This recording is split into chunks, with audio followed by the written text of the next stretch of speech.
আলোচনাৰ মূল বিষয়বস্তু হৈছে মুদ্ৰাৰ কাৰ্যাৱলী। মুদ্ৰাই প্ৰধানকৈ 4টা কাৰ্য সম্পাদন কৰে। কেইটা কাৰ্য? 4টা কাৰ্য। এই 4টা কাৰ্য ইংৰাজীত এইদৰে উল্লেখ কৰিছে। ইংৰাজীত এটা শব্দতে প্ৰকাশ কৰিছে।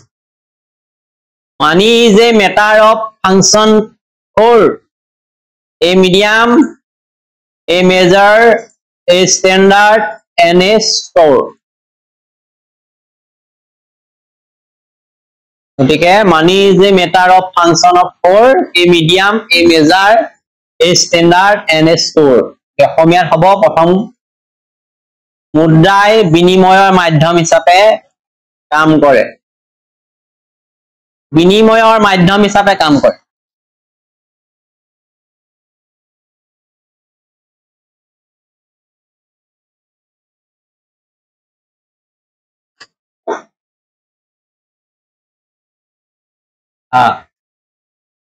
বিনিময় প্ৰথাত কি হৈছিলে? সামগ্ৰীৰ বিপৰীতে সামগ্ৰীৰ প্ৰত্যক্ষ বিনিময় হৈছিলে। অৰ্থাৎ এটা সামগ্ৰী আমি দিছিলো, বেলেগ এটা সামগ্ৰী লৈছিলো। আমি উদাহৰণত পাইছিলো ধান দিছিলো, কুঁহিয়াৰ লৈছিলো, তেনেকুৱা কথা। কিন্তু মুদ্ৰা যেতিয়া আহিলে, মুদ্ৰা ব্যৱস্থাত সামগ্ৰীৰ পৰিৱৰ্তে সামগ্ৰীৰ পৰোক্ষ বিনিময় হয়। অৰ্থাৎ চাউল উৎপাদন কৰা ব্যক্তিগৰাকীয়ে বজাৰত চাউল বিক্ৰী কৰি মুদ্ৰা অৰ্জন কৰিলে। আকৌ সেই মুদ্ৰাৰ সহায়ত তেওঁ কুঁহিয়াৰ ক্ৰয় কৰিব। বিনিময় প্ৰথাৰ এটা লেনদেন মুদ্ৰা ব্যৱস্থাত 2টা লেনদেনলৈ পৰিৱৰ্তিত হ'ল। মুদ্ৰা হৈ পৰিল বিনিময় মাধ্যম। যি মুদ্ৰাই বিনিময় মাধ্যম হিচাপে কাৰ্য সম্পাদন কৰিব নোৱাৰে, সেই মুদ্ৰা হ'ব নোৱাৰে।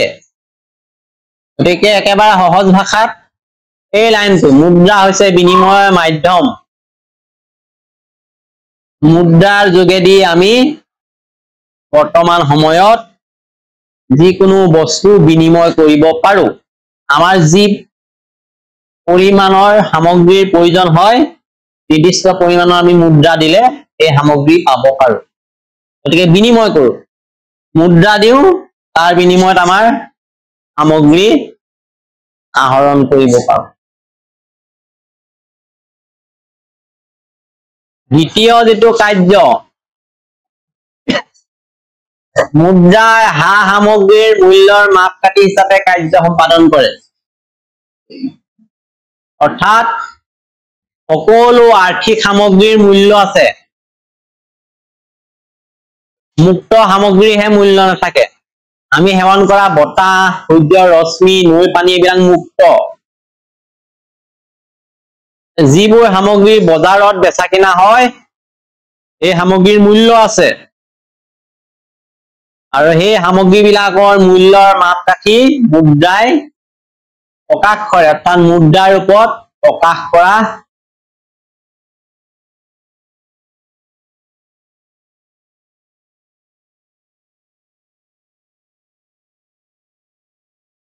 বিনিময় মূল্যই হ'ল সামগ্ৰীটোৰ দাম। মুদ্ৰা সামগ্ৰীৰ মূল্যৰ উমৈহতীয়া মাপকাঠি, কাৰণ সকলো আৰ্থিক সামগ্ৰীৰ মূল্য মুদ্ৰাৰ ৰূপত প্ৰকাশ কৰা হয়।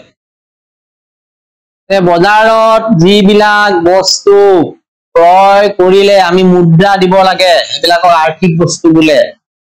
আৰু আমি প্ৰকৃতিত মুক্তভাৱে পোৱা যিবিলাক বস্তু ভোগ কৰাৰ কাৰণে টকা পইচা খৰচ কৰিব নালাগে, সেইবিলাকক মুক্ত বস্তু বোলে। কোনবিলাক? সূৰ্যৰ ৰশ্মি হওক, বতাহ হওক, নৈৰ পানী, এইবিলাক মুক্ত। কিন্তু যিবিলাক ক্ৰয় বিক্ৰী কৰা হয় বস্তু, সেইবিলাক আৰ্থিক বস্তু। এই আৰ্থিক বস্তুৰ মূল্যটো নিৰ্ধাৰণ কৰে মুদ্ৰাই। অৰ্থাৎ এটা বস্তু কিমান মূল্য, তাক আমি মুদ্ৰাৰ মাধ্যমত প্ৰকাশ কৰো। অৰ্থাৎ দাম থাকে বস্তু। এইটোৱে হৈছে মুদ্ৰাৰ দ্বিতীয় কাৰ্য। এই মুদ্ৰাই সামগ্ৰীৰ মূল্যৰ মাপকাঠি। বস্তু এটাৰ ভেলু কিমান, তাক মাপ বা জুখিব পাৰিব মুদ্ৰাই। মুদ্ৰাই স্থগিত দেনা পাওনাৰ মানদণ্ড হিচাপেও কাৰ্য সম্পাদন কৰে। কিছুমান সামগ্ৰী পৰিসম্পদ বেচা কিনাৰ সময়ত দামটো লগে লগে পৰিশোধ কৰা নহয়। ঋণৰ ক্ষেত্ৰত ঋণদাতা ঋণ পৰিশোধ কৰোঁতে সময় লয় এনেবোৰ ক্ষেত্ৰত ধন আদায় প্ৰক্ৰিয়াটো তৎকালীন নহয় প্ৰক্ৰিয়াটো স্থগিত ৰখা হয় সকলোবোৰ স্থগিত দেনা পাওনা হিচাপ মুদ্ৰাৰ ৰূপত প্ৰকাশ কৰা হয় 3 নম্বৰ কাৰ্যটো হৈছে মুদ্ৰাই স্থগিত দেনা পাওনাৰ মানদণ্ড হিচাপে কাৰ্য সম্পাদন কৰে এই সামগ্ৰী আমি ক্ৰয় কৰো সেৱা সামগ্ৰী ভোগ কৰো কেতিয়াবা এনেকুৱা হয় যে আমাৰ হাতত মুদ্ৰা নাথাকে তথাপিও আমি হেতু ভোগ কৰিব লগাত পৰে এতিয়া আমি কি ধাৰ লওঁ ঋণ লওঁ ঋণ লোৱাৰ সময়ত কি কৰা হয় সদায় দিবলগীয়া যিখিনি পৰিশোধ কৰিবলগীয়া মুদ্ৰা বস্তুটো মূল্যটো দিয়া নহয় ভৱিষ্যতে দিবলৈ প্ৰতিশ্ৰুতি বদ্ধ হোৱা আৰু সেই সময়ত এই লেনদেনটো স্থগিত কৰা হয় ৰখাই দিয়া হয় কেনেকৈ ৰখাই দিয়া হয় যিজন লোকক পৰিশোধ কৰিবলগীয়া আছে মুদ্ৰা তেওঁ কোৱা হয় যে পৰিশোধ কৰা হ'ব কিন্তু পিছত পৰিশোধ কৰা হ'ব কিহৰ মাধ্যমত মুদ্ৰা মাধ্যমত ঋণ হিচাপে যেতিয়া লেনদেন হয় ভৱিষ্যতে দিবলগীয়া সেই পৰিশোধ বা লেনদেনৰ হিচাপটো মুদ্ৰাৰ মাধ্যমতেই কৰা হয় গতিকে দোকানত গৈছিলো বস্তু এটা কিনিলো আমি পইচা নিছিলো 500 টকা বস্তু লওঁতে হৈ গ'ল 700 টকা সেই সময়ত বস্তুখিনিটো আগতে লৈ ললো বিল বনাওঁতে 200 টকা বেছি হ'ল এতিয়া দোকানীক কি কম যে এইখিনি বাকি লিখি থক দোকানীয়ে কি কব কেতিয়া দিব এতিয়া ব্যক্তিজনে কব যে সোনকালে দিম গতিকে সেই সময়তে স্থগিত কৰা হ'ল লেনদেনটো যিমান আছিলে হেতু দিলে বাকি 200 টো দিব নোৱাৰিলে হেতু ৰখাই দিয়া হ'ল ভৱিষ্যতে দিব বুলি হেতুৱে হ'ল স্থগিত দেনা পাওনাৰ মানদণ্ডটো 4 নম্বৰ কাৰ্য মুদ্ৰাই মূল্যৰ ভাণ্ডাৰ হিচাপে কাৰ্য সম্পাদন কৰে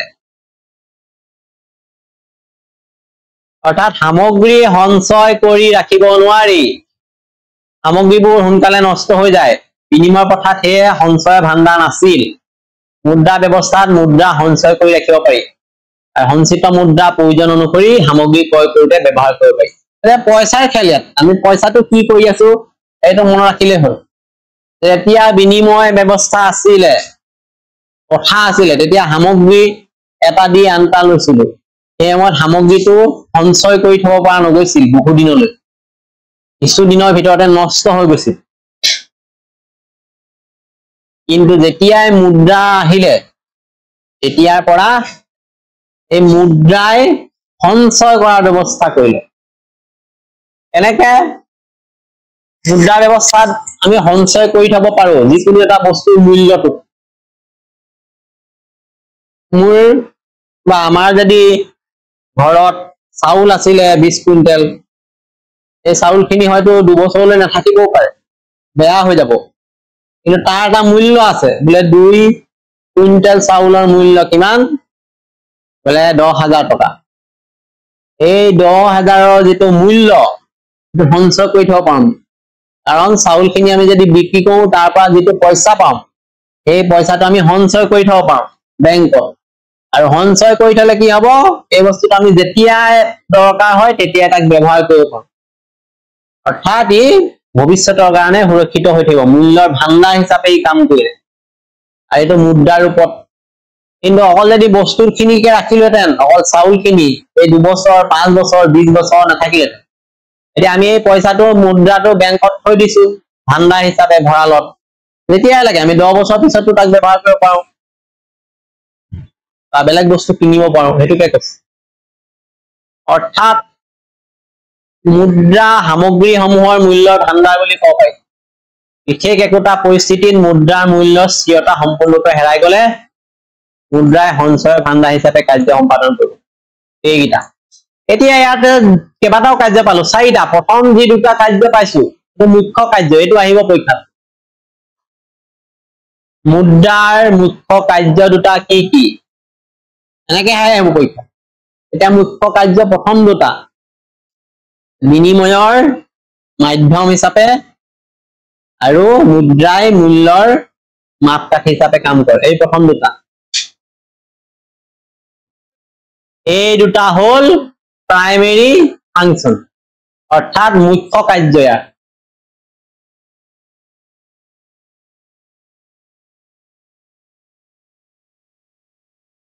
মুদ্ৰাৰ মুখ্য কাৰ্য এই দুটা মুদ্ৰা আছে বিনিময় মাধ্যম মুদ্ৰাই সামগ্ৰী মূল্যৰ মাপকাঠি হিচাপে কাম কৰে প্ৰথম দুটা মুখ্য কাৰ্য আৰু পিছৰ যি দুটা পালো আমি মুদ্ৰাই স্থগিত দেনা পাওনাৰ মান হিচাপে কাম কৰে আৰু মূল্যৰ ভাণ্ডাৰ হিচাপে কাম কৰে এই দুটা আছে গৌণ কাৰ্য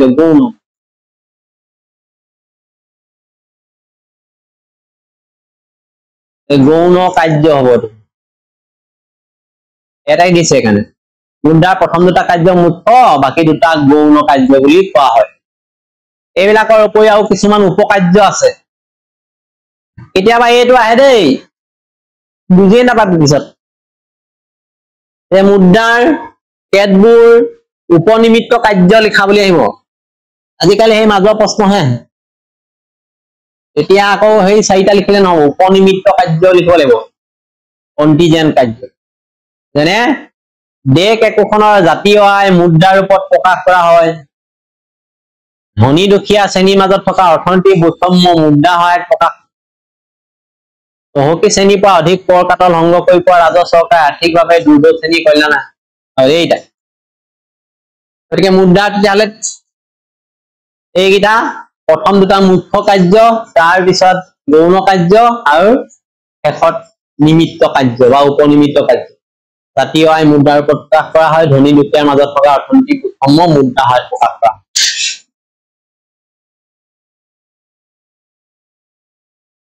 এইকেইটা হল মুদ্ৰাৰ চাৰিটা প্ৰধান কাৰ্য আমি এতিয়া পালো